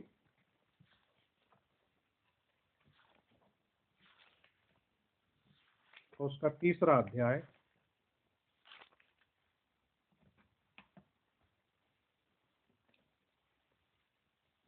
और उसकी 9वीं आयत। दूसरा पतरस 3 अध्याय 9 आयत। प्रभु अपनी प्रतिज्ञा के विषय में देर नहीं करता, जैसी देर कुछ लोग समझते हैं, पर तुम्हारे विषय में धीरज धरता है और नहीं चाहता कि कोई नष्ट हो, वरन यह है कि सबको मन फिराव का अवसर मिले। तो यहां पर हम इस बात को देखते हैं, पतरस ने अपनी पत्री में इस बात को बताया कि प्रभु अपनी प्रतिज्ञा के विषय में देर नहीं करता, लेकिन वो ये नहीं चाहता कि कोई नाश हो। मेरे प्रिय भाई बहनों, अक्सर हम शायद कुछ और अपना विचार रखते हैं। आज अगर हम इस संसार को ही देख लें, संसार में कितना पाप है, लेकिन फिर भी लोग जी रहे हैं। प्रभु उनको खाने के लिए भोजन देता है, सूरज का प्रकाश देता है, चलते फिरते हैं, स्वस्थ हैं, लेकिन फिर भी पापों से भरा हुआ संसार है। प्रभु का ये जो वचन है कि वो नहीं चाहता कि कोई नाश हो, वो हर इंसान को पश्चाताप करने का, मन फिराने का अवसर देता है, मौका देता है, बार बार मौका देता है वो। जैसा कि मत्ती 23 में लिखा है, प्रभु ने कहा, जैसे मुर्गी अपने बच्चों को अपने पंखों के तले छिपा लेती है, हे यरूशलेम, हे यरूशलेम, मैंने कितनी ही बार चाहा कि वैसे ही तुम्हें भी अपने पंखों के तले छिपा लूं। वो कहता कि लेकिन तुमने नहीं चाहा। प्रभु तो बार बार चाहता है कि इकट्ठा कर ले अपने बच्चों को, लेकिन लोग नहीं चाहते। वो उसके वचन को सुनते हैं, भाग जाते हैं, सुनते हैं, भाग जाते हैं, क्योंकि बाहरी रूप को लोग देख करके चलते हैं। क्योंकि परमेश्वर का काम करने का जो तरीका है वो यही है कि वो मनुष्यों के माध्यम से अपना काम लेता है और साधारण लोगों को चुन लेता है।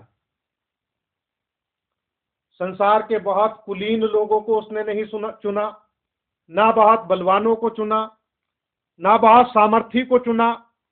साधारण लोगों को वो चुनता है और उनसे अपना काम लेता है, लेकिन लोग जो हैं उनकी सुनना नहीं चाहते, क्योंकि उनकी दृष्टि में वो छोटे होते हैं, तुच्छ होते हैं और किसी काम के नहीं होते, और यहीं पर हम लोग जो है फेल हो जाते हैं।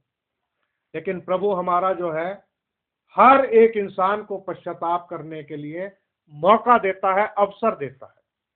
और मेरे प्रिय भाई बहनों, मैंने रेफरेंस तो कुछ और भी लिखे हुए हैं और मैं शायद उनको ना पढ़ पाऊं, लेकिन मैं आपको यही कहना चाहूंगा कि ये जो वक्त हमको मिला है अभी, पिछले कुछ समय पहले भी मैंने बातें शेयर की थी, ये जो हमें कुछ समय मिला है अभी, ये समय हमारे लिए तैयारी के लिए अच्छा समय है।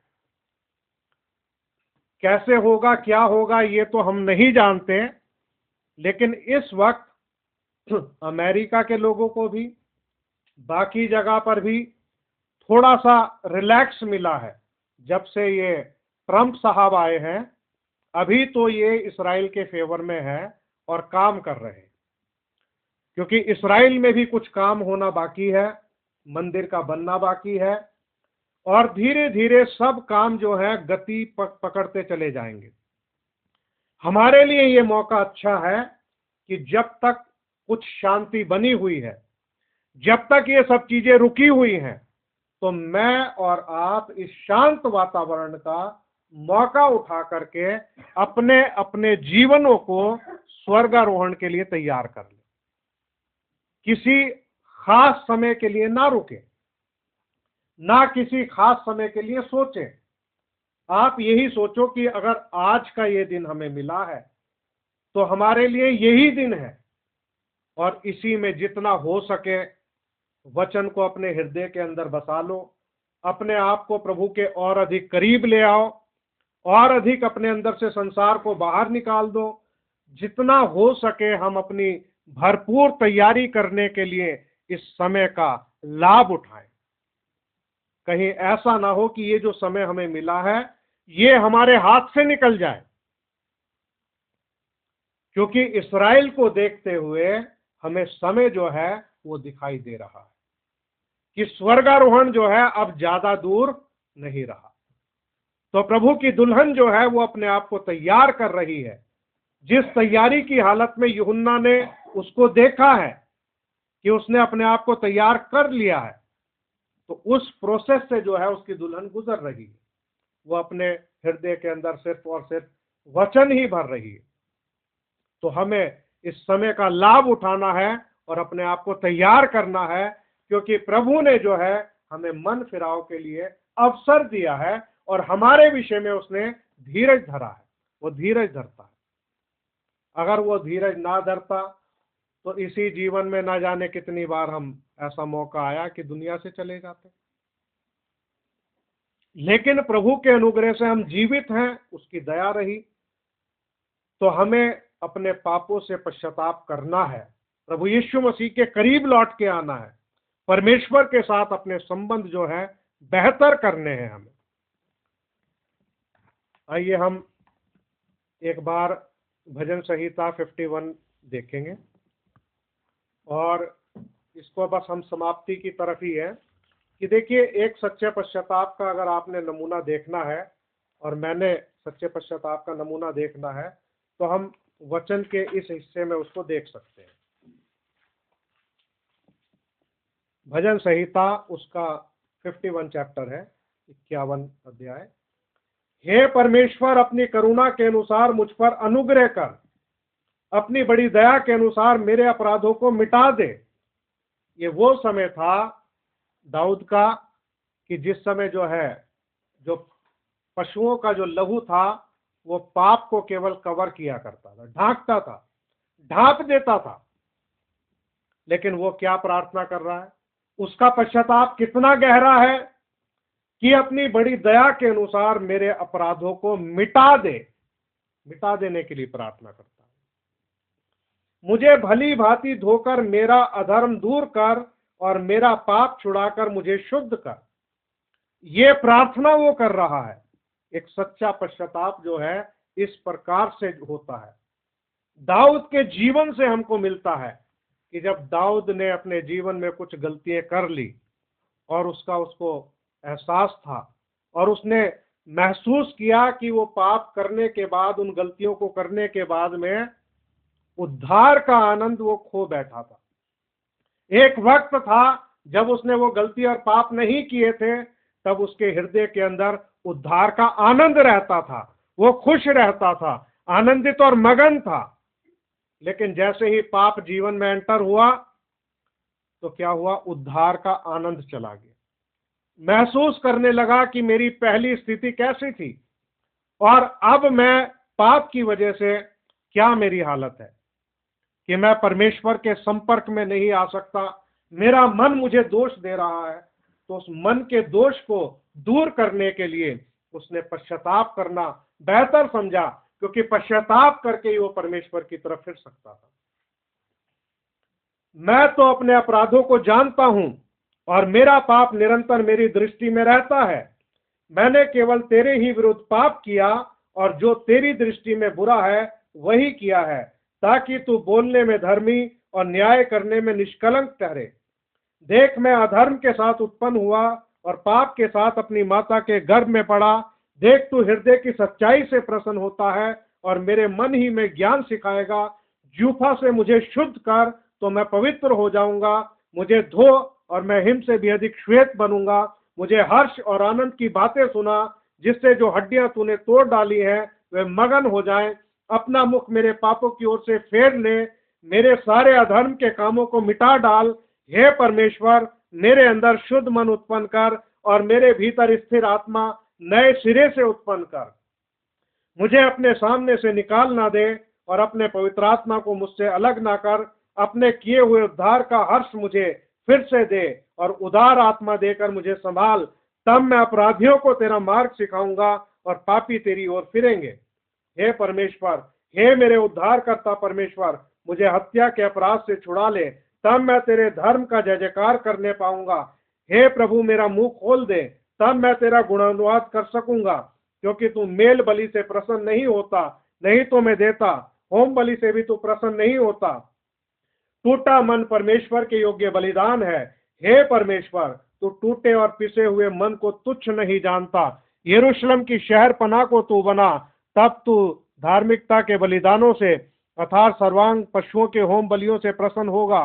तब लोग तेरी वेदी पर बैल चढ़ाएंगे। तो उसने जो पश्चाताप किया वो वास्तव में परमेश्वर के सामने उसने अपने आप को तोड़ के रख दिया।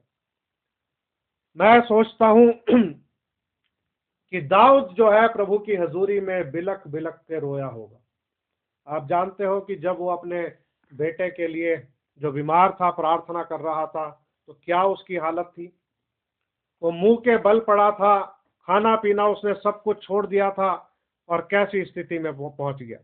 वह प्रभु की हजूरी से उठ नहीं रहा था कि किसी रीति से प्रभु दया कर दे।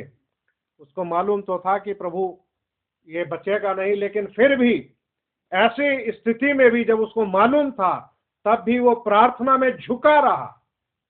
खुदा ने उसकी प्रार्थना को नहीं सुना। लेकिन यहां पर हम देखते हैं कि इसने पश्चाताप कितना गहरा किया होगा। क्या इतना गहरा पश्चाताप करने के बाद में क्या ये उन कामों में फिर लौट सकता है दाऊद? कभी नहीं। तो हमें भी सच्चा पश्चाताप करना है। हमें भी वापस उन चीजों में नहीं जाना है संसार में। वो संसार की चीजें हमें खींचेंगी। इंसान बहुत दुर्बल है, कमजोर है। संसार की चीजें लगातार पीछा करेंगी, खींचेंगी। इसीलिए मैं कहता हूं हमें अपने आप को व्यस्त रखना है, बिजी रखना है। और बिजी रखने का तरीका यही है, वचन का साथ ले। अपने आप को अकेला ना छोड़ें, क्योंकि कैन से क्या कहा, देख पाप द्वार पर छिपा रहता है, उसकी लालसा तेरी ओर होगी और तू उस पर प्रभुता करेगा। तो पाप बहुत क्लोज है, बहुत नजदीक है। वो तो एंटर करने के लिए एकदम तैयार रहता है। हम उसको ऑर्डर देते हैं कि भैया आ जा, तो तुरंत वो आ जाएगा। यानी कि तू उस पर प्रभुता करेगा, उसकी लालसा तेरी ओर होगी। तो इस पाप से बचने के लिए इंसान क्या करे? प्रभु यीशु मसीह भी जब जंगल में थे तो शैतान उसके पास आ गया और देखा कि ये भूखा है। उससे कहा, यदि तू परमेश्वर का पुत्र है तो इन पत्थरों से कह दे कि रोटी बन जा, तो रोटी बन जाएगी। तो प्रभु ने वचन के द्वारा क्या है, जीत हासिल की, हर एक बात पे जीत हासिल की। तो हमें क्या चाहिए कि जब हम अकेले हों तो हम प्रभु के साथ में संगति में रहें, प्रभु को ना छोड़ें। चाहे अपने घर में गीत भजन आप लगा लीजिए, कोई संदेश लगा लीजिए, बाइबल ऑडियो बाइबल लगा लीजिए, जो बातें आपने याद की हैं उनको दोहरा लीजिए, आप गीत भजन गाने लगिए, प्रैक्टिस करने लगिए, इस प्रकार से। और मैं ये कहूँगा, अगर कोई भाई बहन ऐसा है जिसकी बातें सुनने से आपकी आत्मिक उन्नति हो, तो उससे आप फोन पर बात कर लीजिए। कुछ आपने सीखा हो, आप शेयर कर सकते हो कि मैंने ये सीखा है, ये बात मुझे अच्छी लगी, मेरे जीवन में इससे बदलाव हुआ। तो आपस में एक दूसरे के साथ संगति में बने रहे, बातचीत करते रहे। जितना आप अपने आप को अकेला छोड़ोगे उतना शैतान आपको घेरने की कोशिश करेगा। और समझ लेना कि जब हमारे अंदर का एनवायरनमेंट खराब होने लगता है, मान लो हमें गुस्सा आने लगे, हमें चिड़चिड़ापन होने लगे, हमारा मन दुआ प्रार्थना में ना लगे, तो आप समझ लेना कि भाई अब जो है शैतान आपको कब्जे में लेने वाला है। इसलिए अपनी प्रार्थना ना छोड़ें, प्रार्थना जरूर करें, वचन जरूर पढ़ें, प्रभु के कांटेक्ट में बने रहें। और यही वो तरीका है कि हम शैतान से बचे रह सकते हैं और प्रभु के आगमन के लिए इसी प्रकार से हम अपनी तैयारी करें, हर दिन ऐसे ही तैयार रहें।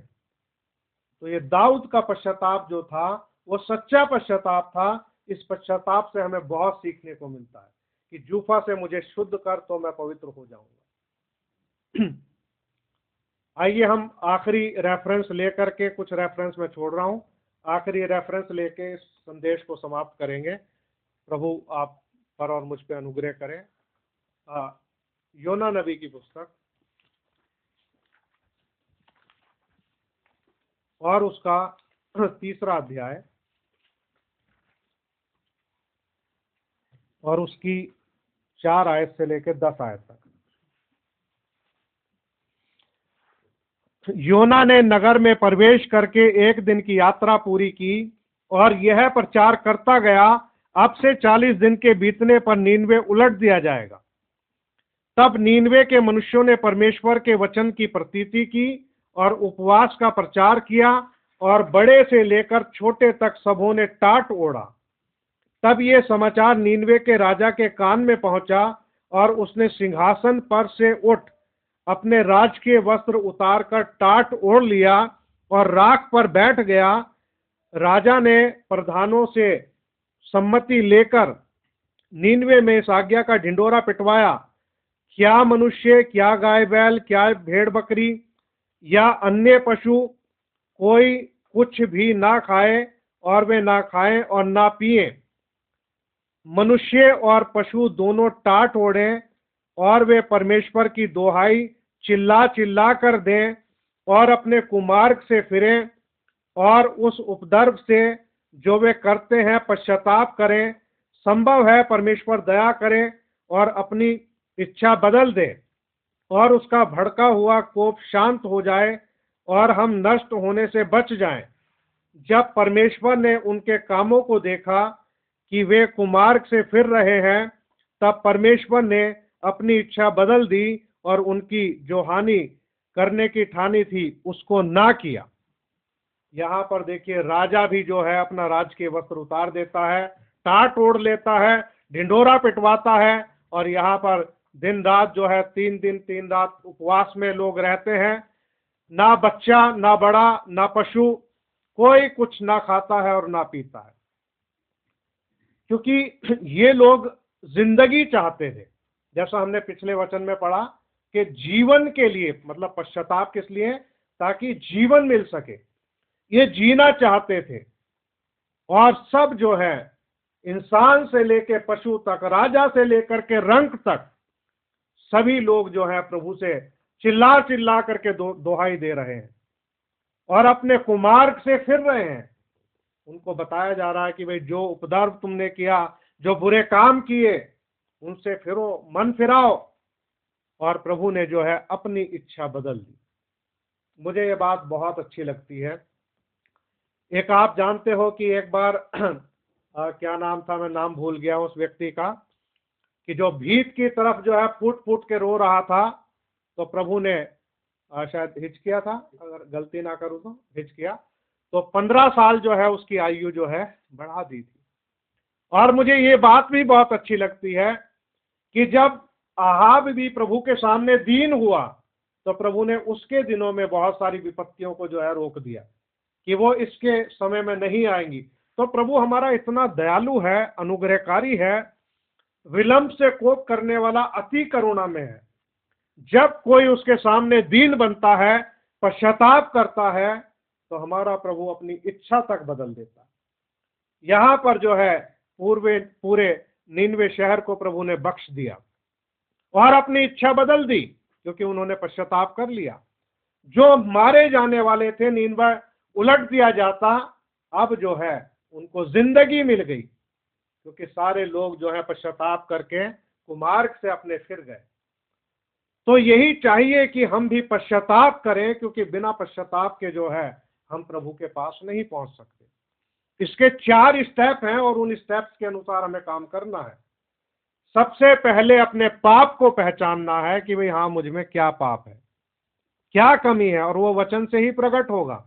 जब तक हम भूख और प्यास के साथ वचन को पढ़ेंगे नहीं, हमें हमारी गलती प्रकट नहीं होगी। हमें इस वचन को पढ़ना है, पवित्र आत्मा की प्रेरणा में पढ़ना है, प्रभु की उपस्थिति में पढ़ना है, और उससे कहना है कि प्रभु मुझ पर दया कर, मेरी कमियों को प्रकट कर, ताकि वो दूर हो सके। जैसे ही हमें पता चले कि हाँ, मेरी ये कमी है। मान लीजिए, मैं आपको एक उदाहरण देता हूं। आप चंगाई के लिए प्रभु को छोड़ के कहीं और गए हो। अपने जीवन में कभी ऐसा अवसर आया हो कि आपको चंगाई की जरूरत हुई हो और आप प्रभु को छोड़ के कहीं और चले गए, तो आप याद करो प्रभु के वचन को। प्रभु ने कहा कि मेरे सिवाय तुम्हारे लिए कोई दूसरा ईश्वर ना। हम दूसरे के पास चले गए। अब हमें क्या करना है? पश्चाताप करना, क्योंकि ये बात जो है ये बहुत दूर तक जाती है। ये इस बात को, हल्की बात नहीं है ये इस बात को दर्शाती है कि हमने प्रभु से बैर किया, कि जो मुझसे बैर करते हैं उनके बेटों को, पोतों को, परपोतों को पितरों का दंड देता। ये 4थी पीढ़ी तक प्रभु जो है पितरों का दंड देता है। तो इसलिए अगर हम उस दंड से बचना चाहते हैं तो हम सच्चे हृदय से पश्चाताप करें। अब हमने अपना पाप पहचान लिया, हमने ये गलती की, हमको मालूम हो गया। अब हमें इसके लिए क्या करना है? पश्चाताप करना। जब हम पश्चाताप करेंगे, सच्चा पश्चाताप, तो फिर हमारे अंदर हम ये विश्वास हो जाएगा कि अब हमने पश्चाताप कर लिया है। हमारे हृदय के अंदर एक खुशी आ जाएगी, और वो जैसे ही खुशी आ जाए, उद्धार का आनंद लौट के आ जाए, तभी उसका 4था स्टेप इंसान पूरा कर दे। प्रभु से कहे कि प्रभु, अब चाहे तू मुझे जिंदा रख या मुझे मार दे, लेकिन मैं प्रभु अब इस मार्ग में मैं नहीं जाऊंगा। है ना? पहले पाप को पहचानना, फिर पश्चाताप करना, फिर एक आनंद अपने हृदय में महसूस करना, और उसके बाद में प्रण लेना कि अब आगे से मैं ये नहीं करूंगा। तो यही है सच्चा पश्चाताप। और इस पे टिके रहने के लिए फिर प्रभु से हमने शक्ति मांगनी है कि प्रभु तू अनुग्रह करना, तू मुझे शक्ति देना, बल देना, अपने आत्मा के द्वारा गाइड करना। तो जब इंसान पाप से बचना चाहेगा तो वो यही कोशिश करेगा कि भाई अपने आप को जितना हो सके प्रभु के लोगों के नजदीक रखे, उनके क्लोज में रहे। और इसका फायदा ये मिलता है, आखिरी बात कह के समाप्त करूंगा। एक बार स्वाभाविक बात बता रहा हूं, पौलुस को मारा, पथराव किया और उसके बाद में नगर के बाहर फेंक दिया। लेकिन जैसे ही विश्वासी लोगों को पता चला और वो पौलुस के चारों तरफ इकट्ठे हुए, तो पौलुस उनको देख के एकदम से उठ करके बैठ गए। तो जब विश्वासी हमारे चारों तरफ होते हैं ना, तो हम उठ के खड़े हो जाते हैं, हमें बल मिल जाता है, आत्मा में बल मिल जाता है। इसलिए वचन हमें यही सिखाता है कि आपस में प्रेम रखो, एक दूसरे के अपराध क्षमा करो, एक दूसरे के ऊपर दोष ना लगाओ, एक दूसरे के लिए प्रार्थना करो ताकि चंगे हो जाओ। तो हमें मेल मिलाप से वचन के अनुसार अपना जीवन बिताना है और एक साथ रहना। तो सच्चा पश्चाताप जो है हमें प्रभु के करीब लेकर के आता है, प्रभु के पास लेके आता है। तो पश्चाताप के द्वारा ही हम अपने जीवते परमेश्वर के पास आ सकते हैं। तो अगर हमने कभी पश्चाताप ना किया हो तो हमारे लिए मौका है कि हम पश्चाताप करें और प्रभु के पास रहें। तो हमें सिक्योरिटी रहेगी कि प्रभु के हाथों में हम सुरक्षित हैं हमारा जीवन। प्रभु आप सबको आशीष दे। आइए अपने स्थानों पे हम खड़े हो जाएंगे। और एक गीत हम गाएंगे प्रभु की महिमा के लिए।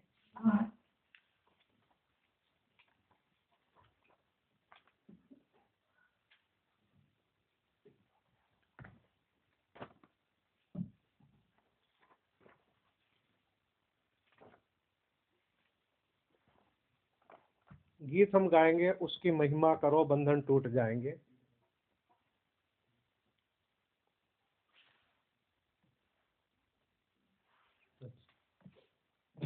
ठीक है, शुरू करते हैं। उसकी महिमा करो बंधन टूट जाएंगे, मेरा यीशु मौजूद है यहाँ। उसकी महिमा करो बंधन टूट जाएंगे, मेरा यीशु मौजूद है यहाँ। जितने बीमार हैं चंगे हो जाएंगे, मेरा यीशु मौजूद है यहाँ। जितने बीमार हैं चंगे हो जाएंगे, मेरा यीशु मौजूद है यहाँ। मौजूद है यहाँ, वो मौजूद है यहाँ, वो मौजूद है यहाँ, वो मौजूद है यहाँ, वो मौजूद है यहाँ, वो मौजूद है यहाँ, वो मौजूद है यहाँ, वो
आइए हम भाई डेविड के साथ में प्रार्थना करेंगे।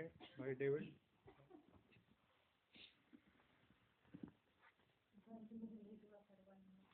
कोई बात नहीं, भाई से दुआ कर लेते हैं फिर। आइए हम लोग छोटी सी प्रार्थना करेंगे। स्वर्गीय पिता, आपका धन्यवाद करते हैं आज की इस दिन के लिए। आपने अपना अनुग्रह दिया आज का दिन में प्रभु हम आपकी आराधना कर सके, आपकी पुत्र यीशु मसीह का हम धन्यवाद दे सके। इसके लिए पिता आपका धन्यवाद करते हैं। प्यारे पिता, यहाँ मौजूद होकर आपने अनुग्रह दिया, दूर नज़दीक से सभी भाई बहन इकट्ठे होकर तेरे हम धन्यवाद दे सके। हम सब लोग मिलकर आपका धन्यवाद करते हैं प्रभु। शुरू से लेके अब तक प्रभु आपने हमारे सहायता किया, इसके लिए धन्यवाद। जो भी प्रभु हमारे आत्मिक उन्नति के लिए आपने हमारे साथ बातचीत की है, अपने पवित्र वचन के द्वारा अपने प्रिय पुत्र प्रभु यीशु मसीह में होकर, प्यारे पिता, उन हमारे बीच में बात बताई गई हर एक वचनों को हमारे हृदय के भीतर तक उतारिए, ताकि हम सच्चा पश्चाताप अपने जीवन में कर सके और हमारा जीवन बदल सके और हम अपने आप को रैप्चर के लिए तैयार कर सके। और हम एक ही उद्देश्य हमारा जीवन में आपको ग्रहण करना कि हम रैप्चर का भागी हो सके। हमारा एक ही उद्देश्य है कि हम पुनरुत्थान के दिन को हासिल कर सके, क्योंकि सच में परमेश्वर जितने पवित्र लोग थे उन्होंने पुनरुत्थान पर विश्वास किया, उठाए जाने वाले विश्वास से अपने आप को भरा और उन्होंने उस मुकाम तक पहुंचा। हम जानते हैं, विश्वास करते हैं, आपका पवित्र शास्त्र कहता है कि हनोक उठा लिया गया, उसने आपको प्रसन्न किया प्रभु। ये दुल्हन को दर्शाती है, यह सत्य है प्रभु। हम विश्वास करते हैं, रूत भी आपके वचन को दर्शाती है, आपका दुल्हन दर्शाती है। उन्होंने भी यही वादा किया, चाहे मैं जीऊं चाहे मरूं, तेरे लोगों के साथ रहूं, जहां तू गाड़ी जाएगी वहां मैं भी गाड़ा जाऊं। ऐसा उन्होंने भी अपने आप को समर्पित किया और यह सत्य है प्रभु। हम भी प्रभु इन तमाम वचनों से आप हमें हमारे विश्वास को और बढ़ाते हैं प्रभु, इसके लिए धन्यवाद करते हैं। अपने वचन के द्वारा हमें उत्तेजना देते हैं प्रभु, इसके लिए धन्यवाद। जितने भी भाई बहन लोग आपके पुत्र यीशु मसीह का नाम बपतिस्मा लिए हैं, उन्होंने आपको ग्रहण किया है, आपका जीवन को लिया है प्रभु, उनके पास आपका जीवन है। आपने कहा, जो कोई मुझ पर विश्वास करता है वो मेरे पिता पर भी विश्वास करता है और वो पिता उनसे प्रेम करता है। उनके अंदर आप मौजूद हैं प्रभु। आप सभी को अपने अनुग्रह से, विश्वास से भर दीजिए प्रभु, अपने वचन से भर दीजिए। उठाए जाने वाले विश्वास हम सबको भर दीजिए। जबकि ये देश भर में प्रभु आपका शांति छाया हुआ है, कि हम आपकी उपस्थिति में व्यक्तिगत रूप में आकर हम आपके साथ अपने संबंधों को ठीक कर सके और हम आपके आने की बाट जो रहे हैं और आपके आने के दिन बाट जोने से हम आनंदित हैं कि आपका शीघ्र ही आना होगा और हम आपके साथ बादलों पर मिल सकेंगे, ऐसा हमारा विश्वास है। धन्यवाद प्रभु, भाई को आप तक आपने सहायता किया आपके संदेश प्रचार करने के लिए, इसके लिए धन्यवाद करते हैं। जो भी यूट्यूब के माध्यम से जुड़ेंगे उनको भी आप आशीष दें। जितने भी शारीरिक अवस्था में चंगाई की आवश्यकता है आप उनको चंगा करें। आत्मिक चंगाई जिसको जरूरत है, चाहते हैं कि मैं आत्मिक रीति से चंगी हो जाऊं, मेरा प्राण चंगा हो जाए, वो भी प्रभु यीशु के नाम से चंगा हो जाए और उद्धार प्राप्त करें। धन्यवाद प्रभु। हम विश्वास करते हैं इस जगत में आपके पुत्र यीशु मसीह को छोड़ और कोई उद्धार नहीं दे सकता। एक ही है जो जगत पर भेजा गया था, वो आपका प्रिय पुत्र जो मनुष्य कहलाया, वही परमेश्वर है। सारे सृष्टि को वही दर्शाती है। यीशु मसीह हमारा प्रभु और उद्धार करता है। सभी विश्वासी भाई बहनों को आशीष दे और जो फोन के माध्यम से जुड़े उनको भी आशीष करे, ब्लेस करे।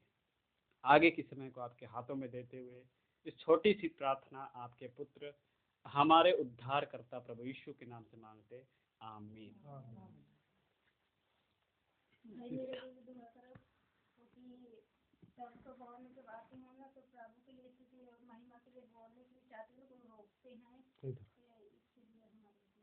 आगे आ जाओ।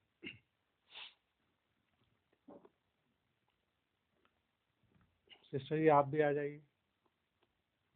आपका क्या विषय है?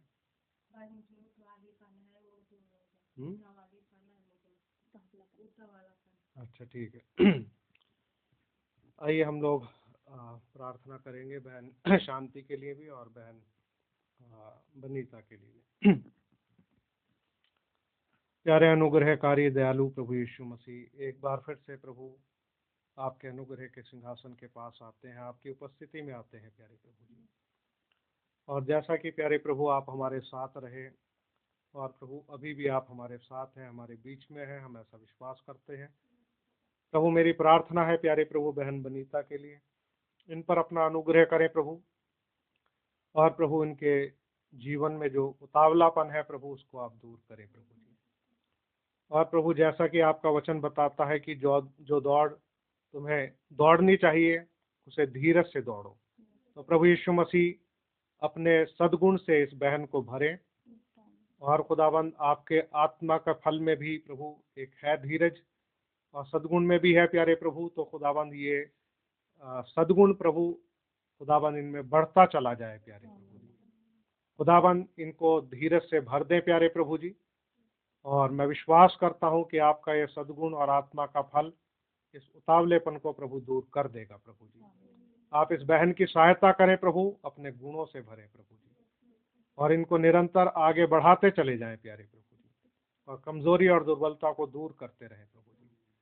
बहन शांति के लिए भी प्रार्थना करता हूँ प्रभु कि खुदावन कोई भी रुकावट प्यारे प्रभु यीशु मसीह जो इनको आपके करीब आने से रोकती है वो यीशु मसीह के नाम में दूर हो जा। हालांकि मेरी विनती है प्रभु यीशु मसीह, आप इस बहन पर अनुग्रह करें और खुदाबंद इनके हृदय को खोल दे प्रभु यीशु मसीह, इनके मुंह को खोल दे प्रभु यीशु मसीह, कि आपकी नजदीकी में आकर के प्रभु ये अच्छा महसूस करें प्रभु जी।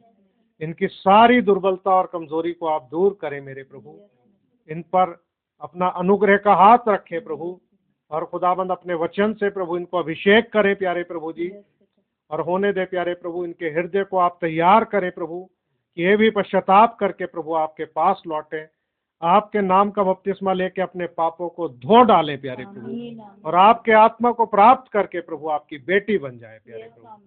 आप इस बहन पर अपने अनुग्रह और दया का हाथ रखना प्रभु, जो भी इसके हृदय का विचार है प्यारे प्रभु आप जानते हैं प्रभु। मेरी प्रार्थना है बहन को आप बहुत आयस से प्रभु आशीष दे प्रभु, आत्मिक आशीषों से इनको भर दे प्यारे प्रभु, और खुदाबंद इनका चरित्र जो है प्रभु मसीह में परिवर्तित होता चला जाए प्रभु, एक खुदाबंद आत्मिक चरित्र से भरती चली जाए प्यारे प्रभु। खुदाबंद आपका सद्गुण खुदाबंद इनके जीवन में पाए जाए, होने दे प्रभु आपके आत्मा से भर के ये खुदाबंद उन फलों को प्रकट कर सके प्रभु, अपनी उपस्थिति में रहने के लिए इनको अनुग्रह दे प्रभु। मेरी प्रार्थना है प्रभु सभी भाई बहनों को जो फोन के माध्यम से जुड़े हैं, जो यहाँ प्रेजेंट रूप में है, सबको बहुत आयस से प्रभु आप आशीष दें, और प्रभु उन सबको भी आशीष देना प्रभु जो आपके वचन को प्रभु ऑडियो के माध्यम से प्रभु सुनना चाहते हैं प्रभु, उनको भी आशीषित करना प्रभु जी। आप हमारे साथ रहे, हम आपका धन्यवाद देते हैं प्रभु।